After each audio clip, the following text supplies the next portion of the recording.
Messe da parte le polemiche per le esclusioni e i cosiddetti candidati esterni come il ministro Minniti a Venezia e Lucia Annibali a Vicenza, si comincia con la campagna elettorale. Il PD Veneto presenta le liste a Padova, bilanciati, volti nuovi e conferme, spiega il segretario regionale Bisato, che correrà al Senato per l'uninominale di Padova e Bassa Padovana. Abbiamo scelto dei candidati che sono espressione del territorio, sindaci, ex sindaci.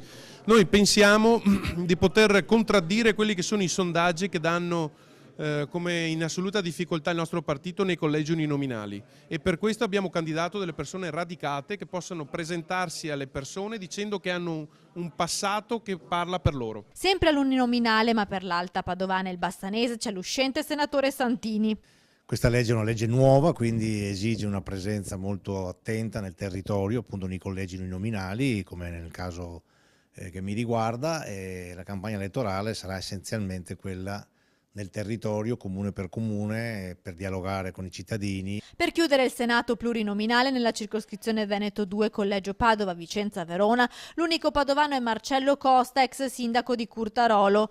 Alla Camera conferme nel plurinominale con Alessandro Zan, capolista, che promette di continuare l'impegno per i diritti civili. Non ci sono solo i diritti civili ma anche i diritti sociali, perché ad esempio con l'introduzione del reddito di inclusione noi abbiamo dato moltissime risorse, 3 miliardi di euro per combattere la povertà. L'ala orlandiana al plurinominale l'ha presentata da Vanessa Camani.